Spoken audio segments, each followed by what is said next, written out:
Eu sou a Sara Stofella e hoje eu estou aqui com o nosso mentorado Wellington Barbosa. Seja muito bem-vindo, Wellington. Obrigado, Sara. É um prazer estar aqui. Muito bom. Bom, eu vou ter que perguntar o óbvio, né? Mas faz parte para verificar a tua elegibilidade. Você confirma que é aluno da mentoria Método PhD nos Estados Unidos? Sim, sou aluno da turma de novembro. Muito bom. Wellington, conta aqui para o pessoal de onde você fala no Brasil, qual que é a sua formação, se quiser compartilhar a tua idade. Eu sou de Presidente Venceslau, no interior de São Paulo, no oeste de São Paulo. Estou mudando um pouco a formação, né, a carreira. Vou terminar no ano que vem, né, curso de Engenharia de Software, e eu quero seguir nessa área de computação. E eu tenho 28 anos. Muito bom. E o que fez você tomar a decisão de entrar no método? Olha, foi bem assim, foi bem curioso, porque eu não estava, no momento, não estava procurando nem por PhD, e nem pelos Estados Unidos. Eu tinha descoberto a possibilidade de tirar a cidadania italiana, e aí eu comecei a pesquisar alguns programas de mestrado, alguma coisa assim, algo que pudesse me ajudar a ir para lá, né? Aí talvez por isso acabou aparecendo o anúncio, já desde o ano passado que eu sigo vocês e acompanho. Eu sempre gostei assim, um pouco desse estilo, né, da cultura americana, tal, dos Estados Unidos. Sempre gostei de estudar inglês mesmo por conta própria. Consumir bastante conteúdo, né, americano, a gente acaba tendo influência. E aí eu fui acompanhando vocês, foi meio que crescendo assim, essa ideia de poder entrar no método e para no futuro estudar lá, né? E foi meio algo bem natural, assim, assim que eu decidi, no começo desse ano eu decidi tentar seguir por esse caminho, né? Comecei a tentar adiantar algumas coisas que eu ia acompanhando vocês na página.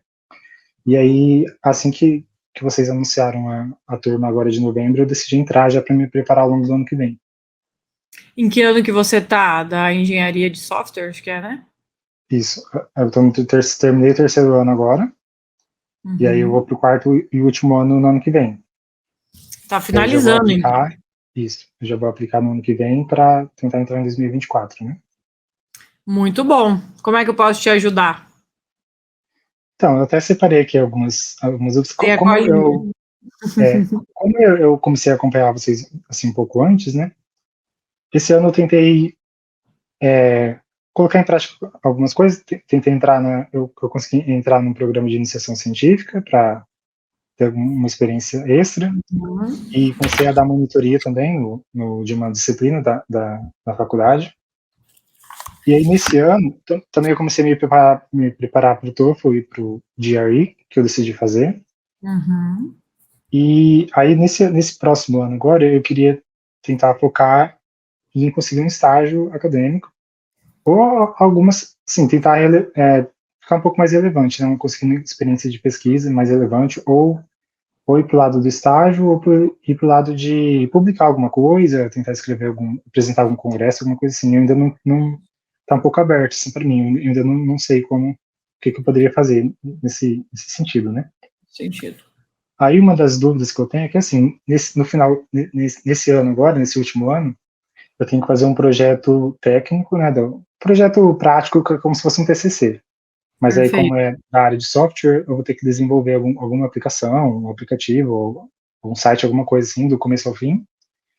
E aí tá uma dúvida que eu tenho, assim, como que eu posso tentar conciliar esse projeto final ou com um estágio ou com uma área de pesquisa. Então, assim, por exemplo, eu pensei em tentar identificar alguma pesquisa interessante ali e tentar já fazer algum projeto direcionando para essa área, sabe? Assim, como que eu posso ir nesse caminho? Bom, vamos lá, né? Primeiro você vai ter que me ajudar, porque eu não entendo muito da tua área, assim, mas eu estou tentando imaginar. Você falou que tem que construir um projeto. Esse projeto, ele tem que ser tipo o quê? Esse projeto vai ser uma aplicação, ele precisa ser uma aplicação. Eu não sei também até que ponto que eu posso levar mais para o lado de pesquisa, assim mesmo. É isso que a gente vai ter que ver. Porque eu acho que a proposta do curso é de ser algo mais profissional, né?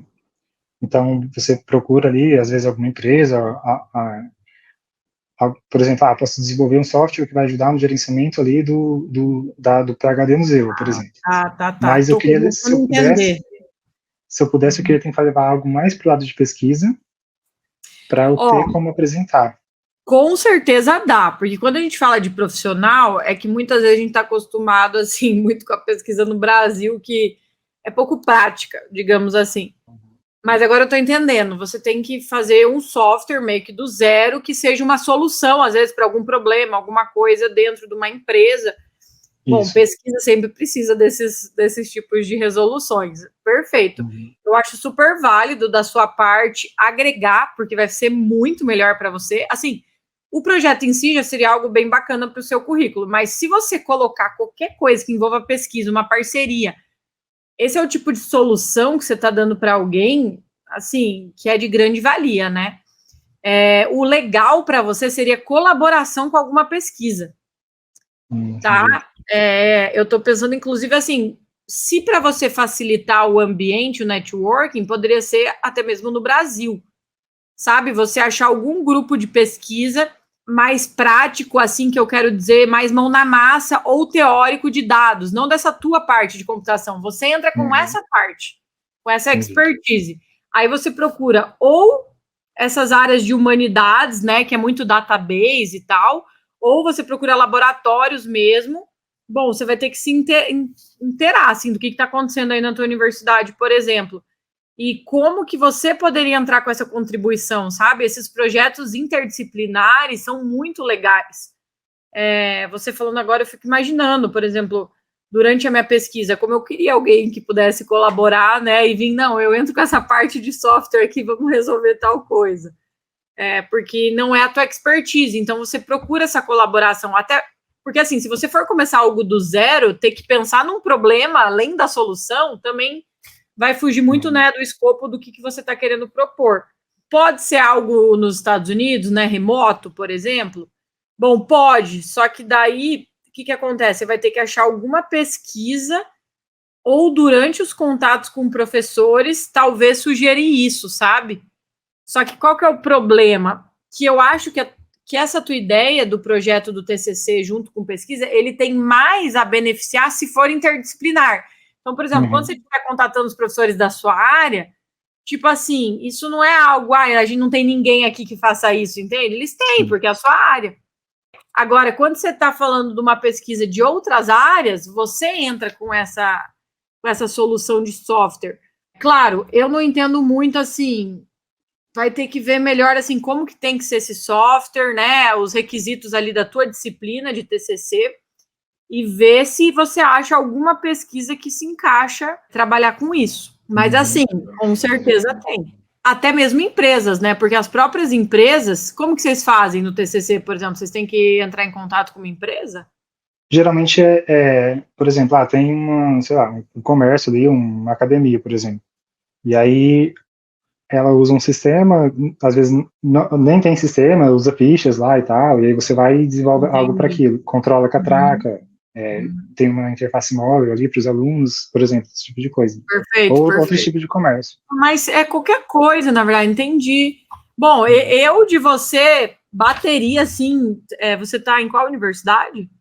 É na UniOeste, em Presidente Prudente. Presidente Prudente.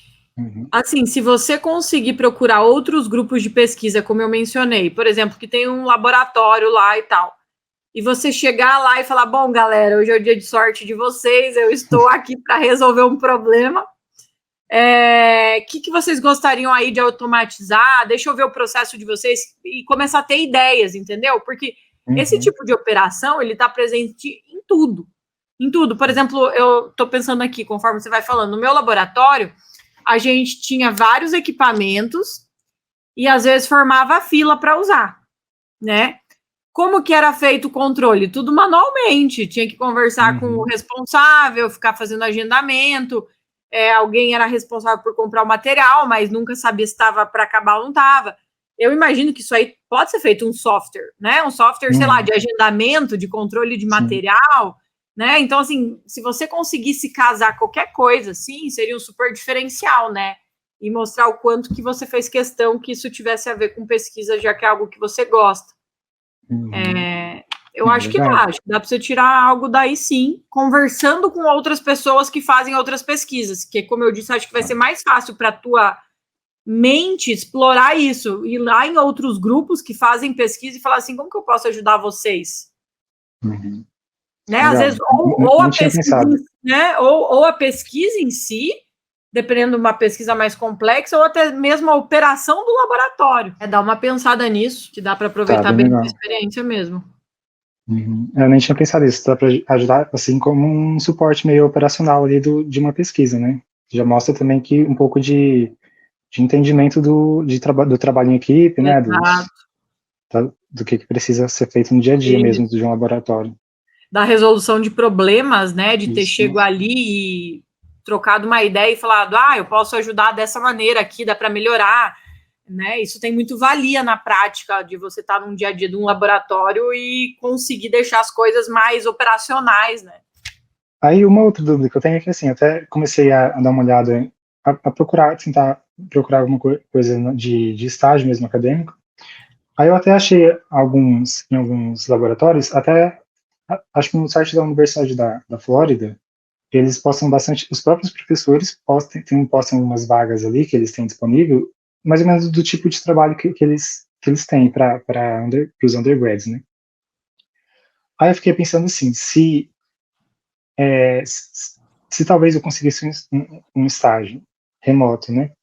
Mas que fosse um pouco mais básico, será que se valeria a pena eu focar mais às vezes, por exemplo, vou fazer alguma atividade mais básica ali, alguma coisa na parte de programação, alguma coisa assim, ou se valeria mais a pena eu tentar, ao invés de dedicar esse tempo para isso, eu dedicar um tempo mais para estudar mesmo artigo científico, pesquisas, só que aí eu não vou ter essa experiência toda de uma carta de recomendação, talvez, né?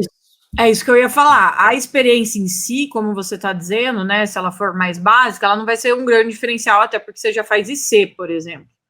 Uhum. Qual que é a parte diferenciada? Ter uma carta de um professor americano, né? Tem um peso, não tem como dizer que não Sim. tem.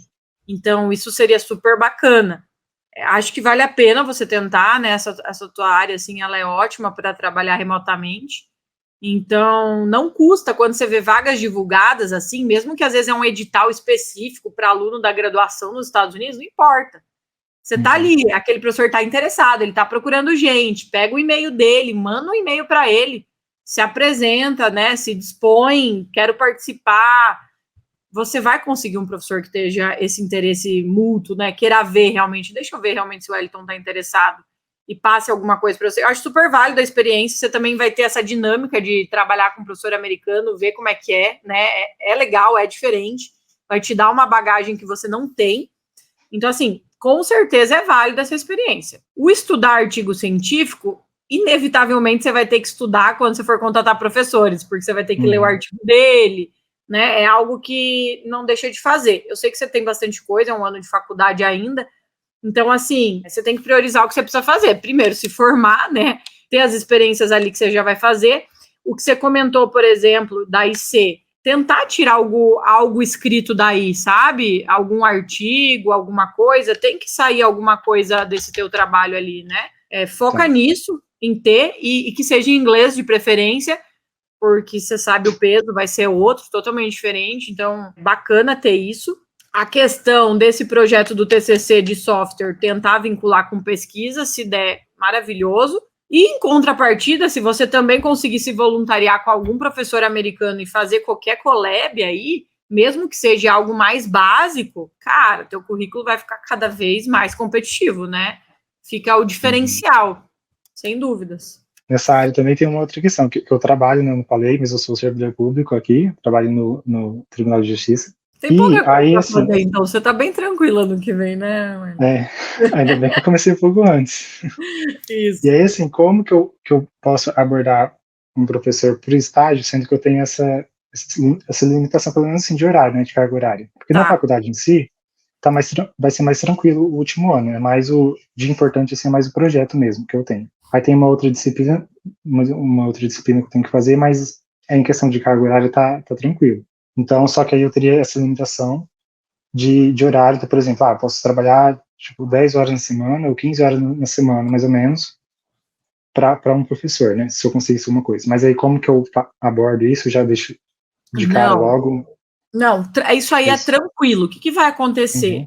Primeiro, você não precisa focar em falar do teu trabalho, nem das horas que você trabalha, se não tem nada a ver com essa área tua aí de software.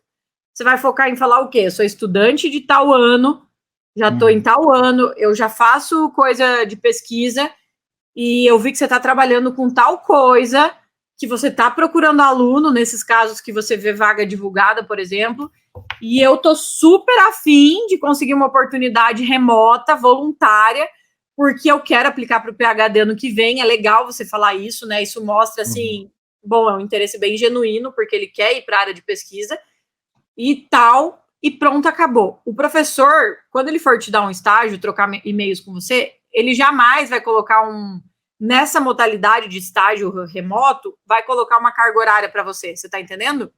O que ele vai te dar? Tarefas a serem executadas. Wellington, tem esse artigo, nosso problema é esse, precisamos resolver isso. Que horas você vai fazer isso? Aí é problema seu. Pode ser que ele marque, por exemplo, reuniões semanais, e aí ele vai achar um horário da semana, daí sim vai ser o momento de você falar, eu trabalho de tal horário a tal horário e faço faculdade de tal horário a tal horário. Eu tenho esses horários livres. Aí pode ser à noite, final de semana, almoço, você coloca ali o que você tem, o professor vai alinhar com o horário dele, para vocês terem uma reunião semanal, tá? Mas, assim, não é algo que você precisa se preocupar para agora. Como eu tô falando, é só na hora que vocês tiverem que combinar horário de reunião, mas ele vai te dar tarefas para executar, não falar quantas horas ele quer que você se dedique por semana. Ele pode perguntar para você, Wellington, para eu ter noção do que eu posso te passar, quanto tempo você tem por semana para se dedicar a isso? Aí você responde ele igual você falou para mim em termos de horas, né? Você vê mais ou menos ali, eu consigo pegar tantas horas por semana para fazer isso. E fala para ele, eu tenho 5 horas, 10 horas, 15 horas que eu posso me dedicar a esse projeto com você. Porque daí, às vezes, ele baseia no tamanho da tarefa que ele vai te dar, né? Ele não vai pedir para você construir um negócio que demora muito tempo se você não tem esse tempo. Então, é mais ou menos assim que entraria a tua disponibilidade de horário, e não como uma rotina mesmo de, hoje eu posso de tal horário a tal horário. Nessa parte, assim, de mais do PhD, e da parte de estágio também, eu fico pensando assim, às vezes quando a gente vê essa parte do SOP, de você escrever os seus interesses de pesquisa e tal, ajuda muito quando você já tem mais uma afinidade, mais um conhecimento mesmo da área de pesquisa do professor, né? Mas, assim, eu fico com dúvida o que eu posso fazer para focar mesmo numa área que eu tenho mais assim, interesse, mas sem perder muitas oportunidades. Assim. Então, assim, por exemplo, se eu fizesse um estágio numa área de... por exemplo, eu estou fazendo a iniciação científica na área de ciência de dados. Aí, se eu quiser depois seguir numa outra área ali que eu tenho interesse, é a área de interação humano-computador, que é uma área mais interdisciplinar, né? Então, assim, os professores, geralmente, eles dão o mesmo peso para experiências de outras áreas, eles dão o mesmo valor. Então, assim, às vezes eu não tenho nenhuma experiência naquela área específica, mas eu tenho algumas outras coisas em outras áreas. Você acha como que eu posso conciliar isso? Vamos lá. O que a gente tem que pensar aqui? Quando a gente fala de área de programa e área de pesquisa, tem que separar isso. Por exemplo, quando a gente estava falando com uma mentorada agora de psicologia esportiva, tá? Ela quer estudar a parte de psicologia esportiva, que é praticamente uma área de programa, tá? Não é uma área da pesquisa. Por exemplo, psicologia esportiva é algo super amplo. E ela vai lá e faz um programa, ela quer se inscrever num programa de psicologia esportiva. Claro que conta você ter alguma coisa que te vincula aquilo, até porque é estranho você simplesmente falar assim que é psicólogo e você nunca atuou nessa parte, do nada você está interessado, você está entendendo? Soa meio estranho, porque normalmente o teu interesse ele vem ou de uma disciplina que você fez, né? Pode ser teórico, o teu interesse ele pode vir de uma teoria. Eu fiz tal coisa, ou eu participei de tal coisa. Quando você não tem nenhum vínculo, é meio estranho dizer por que você quer fazer aquilo, sabe? Pode parecer que é balela mesmo. Se você não puxar o gancho, eu não quero dizer que tem que ser algo complexo, concreto. Às vezes você lê um livro, e você lê um livro que tinha uma pesquisa sobre isso e falou, caraca, faz sentido, é ali que eu quero aprofundar. Mas eu acho que as pessoas, elas erram muito nesse sentido. Do nada, a pessoa tem um background e ela fala assim, eu quero pesquisar outra coisa. e não faz essa linha do tempo dizendo da onde que começou esse interesse para onde que foi, tá? Tendo dito isso, o que ocorre? Você já está bem específico, você está tendo um background aí nessa parte da engenharia de software, você está querendo aplicar para programas do quê? Os PhDs, você já... Os PhDs em si, na área de Computer Science mesmo, Computer de Science. ciência da computação. Perfeito. Dentro dessa área, eu estou mais interessado na parte de pesquisa, uma área que chama interação humano-computador.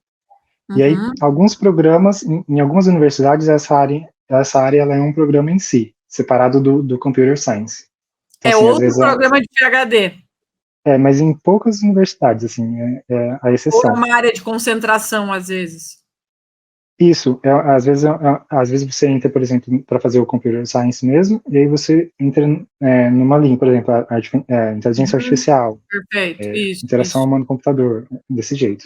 Aí, em isso. algumas exceções, tem um programa próprio para essa área.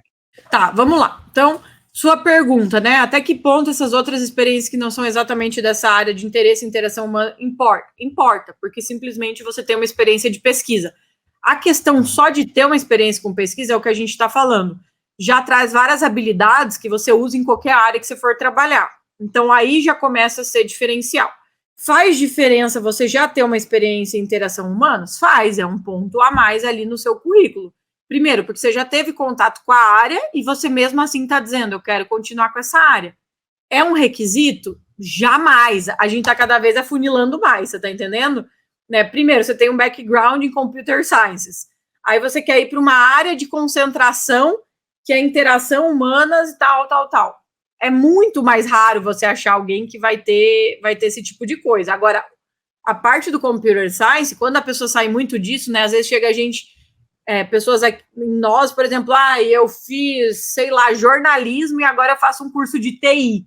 Quero aplicar para computer science. O seu background vai ser muito fraco, porque um curso de tecnólogo nessa parte nem se compara com uma faculdade, né, no nível da tua que você está fazendo. Então, complica. Você já não, você está com o background robusto, você tem experiência com pesquisa, só que não necessariamente você vai ter nessa área que você está interessado no momento. Se você conseguisse um estágio relacionado com isso, igual você comentou agora dos remotos, assim, o que você pode fazer de melhor? É isso. Tem que ser isso? Não. Só o fato de você ter um professor americano te recomendando, seja na área de ciências de dados, de qualquer outra coisa, já vai contar muito, tá? Desde que quando você for escrever teu SOP, seja muito claro da onde que vem essa tua transição do fiz pesquisa em ciências dos dados, mas agora eu gostaria de fazer pesquisa em tal coisa. Mostre da onde vem a motivação, sabe? Por quê?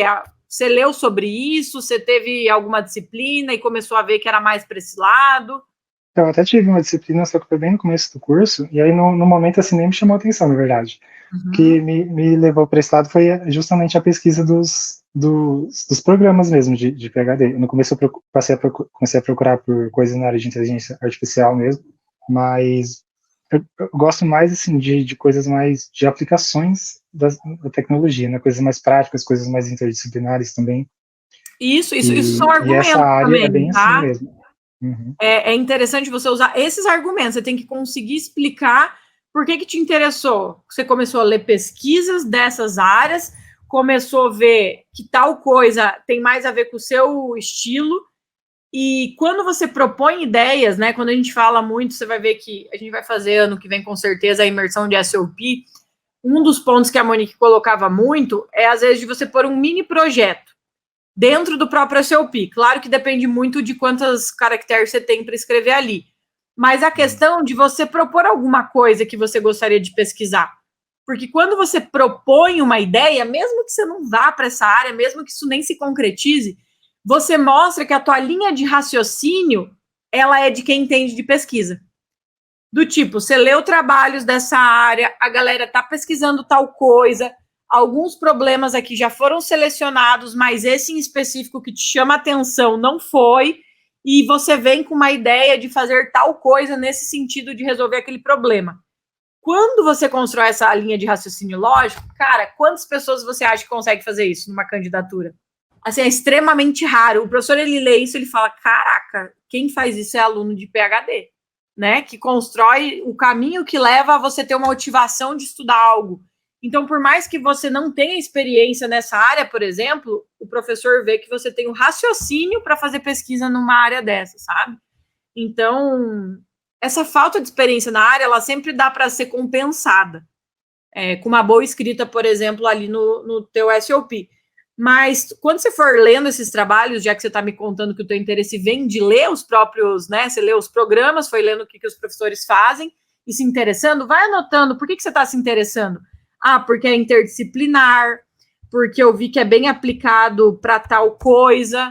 Anote para você não esquecer, e isso vai te ajudar muito na hora de fazer o teu SOP. Aí uma outra dúvida que eu pensei assim, se eu chegasse a conversar com um professor e para tentar algum estágio, alguma coisa assim, não tiver essa oportunidade, né, ou ele não estiver disponível, não tiver interesse, se eu tiver interesse depois em aplicar, na hora da aplicação, como que eu contato ele, se eu menciono alguma coisa dessa tentativa, assim, anterior, né, se eu tiver uma resposta mais negativa?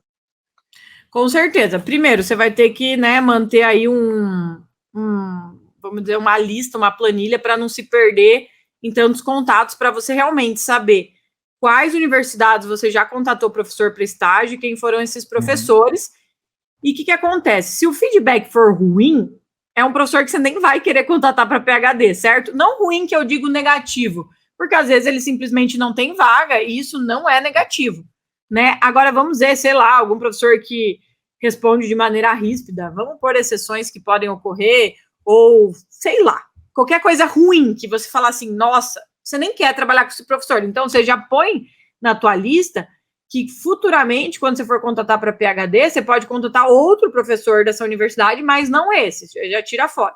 Se ele simplesmente não estiver pegando aluno para estágio acadêmico, veja como que vai a abertura de troca, porque assim, não existe uma receita de bolo, vai depender da tua troca com este professor neste momento.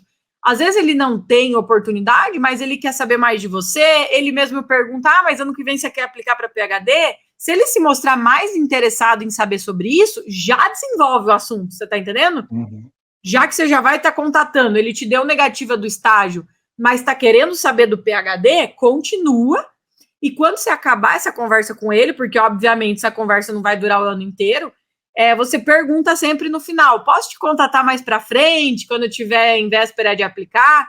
Ele vai te dar um aval e você deixa anotado para lá em agosto. Esses professores assim mais angariados, você pode deixar até para contatar mais no final, tá? Porque quanto melhor ali, mais ele vai lembrar de você. Então você pode contatar lá por outubro. Esse que você já teria trocado uma conversa de PhD e só pedido para, né, relembrar ele, pedir qualquer coisa no futuro. Daí você deixa lá por outubro, manda um e-mail para ele, copiando a conversa, sabe? Para ele lembrar quando ele olhar ali no histórico, falando, eu sou fulano de tal, te contatei naquela época, agora eu tô realmente muito próximo, já preparei tal coisa, tô com o meu SOP pronto, né? Às vezes é um gancho para ele se oferecer e olhar o teu SOP, já fiz a prova do TOEFL, do GRE, às vezes você quiser algum feedback em relação a isso, você retoma essas conversas.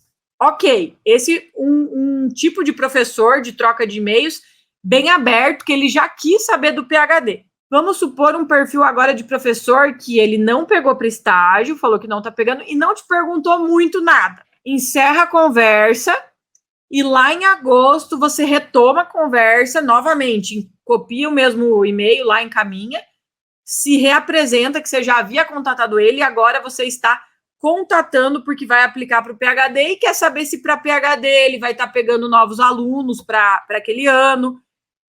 Você quer alinhar os interesses de pesquisa, todo aquele esquema que a gente faz lá para por que você contata o professor. Então, assim, você já vai começar meio que do zero, mas lembrando quem é você, que lá atrás você tinha contatado ele. Se algum der positivo, você vai seguir em frente para estágio. E os que você não contatar, você vai fazer o contato normal, padrão, sem falar nada, entendeu? Então, sim, você faz todo esse processo. Eu estava na dúvida se eu voltaria ou fingir que nada mesmo aconteceu, assunto, né? Acho que quando acontecer, vai saber que não pegou minha cara. Assim, tem um professor que ele não te der muita abertura, que for meio que assim, negativa, papum, ele provavelmente nem lembre realmente no futuro. Mas para você é bom lembrar, porque mostra que você está desde aquela época interessado, você está entendendo? Sim, então, assim, você tem que usar isso a seu favor, relembrando ele que, ó, eu já te contatei, tal, agora eu estou realmente seguindo com o plano que eu te falei. Se você conseguir um estágio, qualquer coisa extra, você pode falar para ele, ó, eu acabei conseguindo e tal. Então, assim, eu estou bem confiante, vou aplicar para a linha de PhD, agora eu estou nessa fase de alinhar interesses e tal, ver se o professor vai querer alunos, e por isso eu estou te contatando a respeito dessa tua pesquisa XYZ, sabe? Relembra ele, que para você é bom relembrar. Eu cheguei a ver na parte da mentoria uma parte que fala sobre aquela parte de introdução à metodologia científica, se não me engano, não sei se é esse nome. Perfeito. E aí fica pensando assim, é possível escrever um resumo, ou alguma revisão bibliográfica, alguma coisa que seja assim, um pouco mais relevante, mas que também que seja mais possível de fazer, tipo, num período mais curto, assim, de 3 a 6 meses, para publicar em algum congresso? Você acha que é uma experiência assim, que vale a pena também? Ó, vamos lá, você tem muita coisa para fazer, só isso que me preocupa, que a gente está falando aqui. A tua IC, você não vê ela mais próxima de um artigo do que talvez começar do zero uma revisão? Não, isso poderia ser já estou pensando na IC mesmo, que geralmente a IC a gente apresenta num congresso ali da própria faculdade, tem a revista ali da própria universidade, né, tem um congresso nacional lá e a gente apresenta. Mas uma prioridade para mim seria publicar em inglês, né, tentar. Aí eu não sei que tipo de oportunidade que eu teria, talvez publicar um resumo em inglês, ou publicar o artigo em inglês, não sei. E em algum evento, talvez? O ideal ali, naquela parte que a gente tem de introdução à metodologia científica, quando você vê aquela parte de peer review journals, né? Aquilo é o ideal. E assim, às vezes parece assustador pra gente, mas veja só, quando eu estava no mestrado, eu publiquei em revista peer review, o fator de impacto lá era 1 na revista que eu publiquei, sabe? Assim, realmente baixo. O que isso quer dizer? Que é muito mais fácil você publicar em revistas de baixo fator de impacto. E não deixa de ser bom, tá? Não deixa de ser bom, o artigo vai estar em inglês, é o teu primeiro artigo, está na graduação ainda e tal. Então, assim, você não precisa nessa fase da tua vida tá tão preocupado em, eu tenho que publicar numa revista boa e tal. Se o teu orientador conseguir te ajudar ali do Brasil, se ele já tiver uma certa experiência, ele vai conseguir te orientar sobre publicar em alguma peer review journal. E aí, pode ser essas revistas de menor fator de impacto, que vai ter um critério menor de seleção, você consegue publicar coisas mais simples. De qualquer maneira, o teu artigo vai ter que ter uma parte introdutória ali, vai ter que ter essa parte de motivação de revisão bibliográfica, igual eu estava comentando aqui, da linha de raciocínio, né? Um artigo nesse padrão, ele sempre começa com a linha de raciocínio do que tem na teoria, por que a galera está estudando tal coisa, que problema que eles querem resolver, o que já foi resolvido, o que não foi, por isso que o teu trabalho vem para complementar esse estudo. Eu não sei se a IC que você faz hoje, ela é mais prática? Como é que ela é? É na área de ciência de dados. A proposta é eu testar algoritmos de recomendação, a efetividade desses algoritmos de recomendação, na recomendação de candidatos a vagas de emprego, nessa associação, né? Então, por exemplo, qual algoritmo desses que já existem, né, de machine learning, dessa parte de recomendação, quais desses algoritmos eles conseguem ser mais efetivos na hora de associar, por exemplo, eu vou indicar você para uma vaga de emprego e uma outra pessoa. E aí essa outra pessoa, na verdade, ela conseguiu essa vaga de emprego. Então, o algoritmo que indicou essa outra pessoa, talvez ele seja mais efetivo para esse tipo de atividade, entendeu?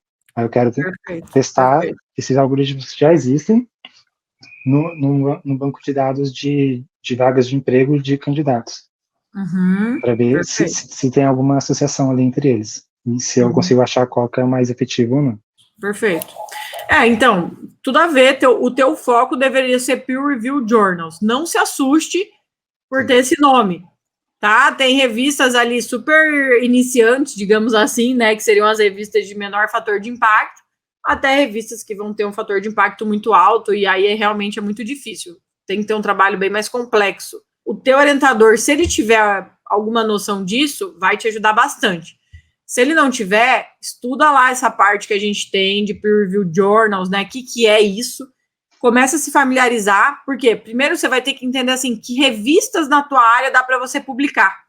Então, assim, você pode procurar artigos em inglês, daí você tem que focar no inglês, usar, a gente ensina lá como que procura artigos, né? Tem Science Direct, tem Web of Sciences, tem vários desses navegadores de busca de artigo científico. Procure por tópicos, palavras-chave nessa área, algo similar ao que você está fazendo, né? Porque sempre vem de alguma origem. E tente ver quais são as revistas que esses artigos são publicados. E aí, claro, se você vê que o fator de impacto é muito alto, já foge, porque vamos dizer assim, chegar atrasado querer sentar na janela, né? Do ônibus. Então, assim, tente procurar revistas com fator de impacto mais baixo, próximo aí a 1, 2 no máximo. Aí você vai conseguir publicar numa revista peer review. Isso é muito melhor do que abstract, essas coisas de congresso, sabe? Congresso crivo é muito baixo do que eles aceitam e o que eles não aceitam. Se você não conseguir, ok. Faça igual um trabalho em inglês. Porque aí você manda como uma amostra de escrita acadêmica. Você está entendendo? Você pode falar que foi feito para a tua IC, que você apresentou em português no congresso e blá, blá, blá, e que você fez essa versão que ainda não foi publicado, o artigo, mas que futuramente você pretende publicar isso e você consegue mandar em inglês para eles terem uma noção do teu trabalho. Porque em português, nada que você publique em português vai realmente te ajudar muito, porque não há essa... Eles não conseguem olhar o trabalho, essa que é a verdade. Tirando assim, tem algumas áreas que tem revistas brasileiras que são renomadas, mas é bem raro isso acontecer, tá? Às vezes na medicina tem algo e tal. Então, assim, foca no inglês. Se você conseguir publicar, nível ouro, numa peer review. Não deu para publicar, vai virar um write sample para você. E aí você só faz o vínculo de explicar que esse writing sample vem da tua pesquisa da iniciação científica, que ainda não foi publicado em inglês, foi publicada no Congresso XY lá. Aí nisso, um pouco também que você falou do orientador, nesse caso da iniciação científica, aí tem até a ver com a parte da recomendação, que da carta de recomendação. Porque esse professor, ele tem mestrado só. Ele é bem, assim, ele é bem instruído, sabe bastante, me ajuda muito, mas ele só tem mestrado. Aí ele seria como se fosse um lecturer naquela definição lá de... Não. Você pode... Assim, a gente não precisa traduzir literalmente as nomenclaturas americanas, até porque não se aplica. Por exemplo, não existe a nomenclatura assistant professor no Brasil, sabe? Então, às vezes a gente quer pegar um professor, o professor que faz 1 ano que ele está na faculdade, vou chamar ele de assistant professor. Ele não é. É outra coisa, não tem nada a ver. Então, o teu professor, ele é um professor. Se você quer pôr a credencial dele, MS, C lá, você pode pôr. Nossa recomendação é não põe credencial nenhuma. Você não pode usar doctor, obviamente, porque ele não tem doutorado. Coloca lá professor tal. Se ele assinar como mestre e tal, não tem problema também. Faz parte. Se você conseguir pelo menos uma carta de um doutor, melhor. É o nível ouro. Mas ele é um professor universitário, é o seu orientador, tá tudo certo. Não é instructor. Instructor tal é professores que só dão aula. Ele nem poderia ser orientador, no caso. Então, a início, nessa parte das cartas de recomendação, eu estava pensando principalmente assim, antes eu estava pensando mais nessa parte uma da iniciação científica, uma desse projeto final, que como eu ainda vou fazer, eu vou tentar, talvez eu procure um professor com doutorado mesmo e tal, e aí, se eu conseguisse alguma de um professor internacional, né, de um estágio e tal, eu ainda tenho a experiência de como monitor, né, da disciplina, que aí ficaria de fora, assim, entre aspas. Seria relevante se eu fosse atrás, por exemplo, da carta da professora da disciplina ou da coordenadora do curso? Vocês acham que hoje já seria um pouco distante? Porque a coordenadora do curso é a que foi com ela que, na verdade, que eu entrei em contato para organizar essa parte, tanto da iniciação científica quanto da monitoria. E ela que controla de perto, assim, parte da monitoria, dos alunos que estão participando, das dificuldades e tal. São opções, tá? São opções, nenhuma dessas é descartável. Qual que é a ordem que você tem que seguir na tua cabeça do que é melhor para o pior? Uma carta de recomendação, ela serve para alguém atestar que você tem habilidades relevantes para o PhD. O PhD, ele é basicamente o que eles estão mais preocupados? A relação da pesquisa, né? Que você tem habilidades que você vai se dar bem na pesquisa. Tudo que algum professor, chefe e tal, consiga falar do relacionamento que ele teve com você, que comprove alguma habilidade, é melhor. Então, por exemplo, essa coordenadora, você tratou de assuntos mais burocráticos, ela viu a tua motivação, te ajudou, mas ela não viu de perto quem que é o Wellington na hora de entregar o que ele falou que ia entregar. Quem que é o Wellington na hora que ele tá tentando fazer um negócio que não funciona? Ele é o cara que desiste ou ele é o cara que vai atrás de uma solução? Ou ele é o cara que vem chorar para mim querer uma solução, né? Então, assim, o relacionamento, por exemplo, dela, por mais que ela tenha ainda um relacionamento com você, ela trocou algo, não é tão forte quanto teu orientador de IC, que tá ali vendo tudo que você tá fazendo que tem a ver com pesquisa, resoluções de problemas. Ele não é tão forte quanto a tua própria orientadora da monitoria, porque monitoria você tem um monte de coisa que você tem que fazer também, cumprir prazo, né, a qualidade do serviço que você entrega, a paciência de conversar ali com os alunos, o trabalho em grupo, né, também, que pode ter. Então, assim, quanto mais a ver com pesquisa o teu relacionamento tiver, melhor. Aí vai caindo para o nível monitor, ainda é um relacionamento muito próximo de várias tasks ali importantes, e vai caindo para o pior, que seria esse relacionamento mais burocrático com a diretora, que apesar de ela ter um cargo de autoridade, isso também é uma relevância, a parte do relacionamento ainda conta mais do que a autoridade. Então, entre ter uma carta de um professor apenas, mas que é um professor apenas, mas foi o teu advisor, seja de monitoria, seja de pesquisa, ele ainda é maior do que o relacionamento com uma diretora que foi só ali algumas trocas de conversas para te ajudar nessas oportunidades, você tá entendendo? Porque você não fez nenhum trabalho diretamente com ela, certo? Então, assim... Eu até fiz disciplinas com ela, mas também não acho que não se, em questão de relacionamento, acho que não se compara mesmo com os dos demais professores. Né? É isso, você tem que comparar, porque assim, não é que é ruim a carta dela que você fez disciplina e tal, é bom, só que você tem cartas melhores, né? Então, o que você pode fazer assim? Se conseguir essa do professor americano, a do IC e do orientador aí que te ajudaria nesse projeto de TCC, maravilhoso, pode fechar com essas três. O que você também pode avaliar? O de IC a gente já sabe que só tem mestrado, ok, só que o americano teria doutorado, ele já casaria. Vamos supor que você não consiga do americano, então você teria do orientador de C e tá aí pensando em outras duas. Você pode pegar o de monitoria. Esse de monitoria, ele tem doutorado? Você lembra? Não tenho certeza. Agora, é uma professora, não sei se tem. Não tenho certeza se tem. Porque mas eu posso pegar a monitoria de outras disciplinas também, né? Se fosse que é a opção que eu quero te dar? Que se você se vê numa situação assim, que o orientador do TCC, o orientador da monitoria e o orientador da IC não tem, nenhum dos três tem mestrado, aí você poderia tirar um desses dois, ou do TCC ou da monitoria, e pegar essa carta da diretora, que é porque já que você fez disciplinas com ela, tem um pouco mais de relacionamento.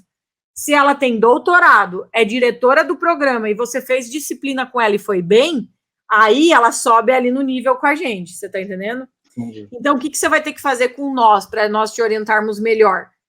Vai vendo tudo que você consegue fazer, e lá por agosto, setembro, que é a época que a gente indica no cronograma, né, você começar a pensar nos quem vai te recomendar, concretamente, para pedir a carta, aí você vai ter que mandar lá pra gente, meninas, minha situação é essa, a minha realidade é essa, dessas opções que eu tenho aqui, quem que eu escolho?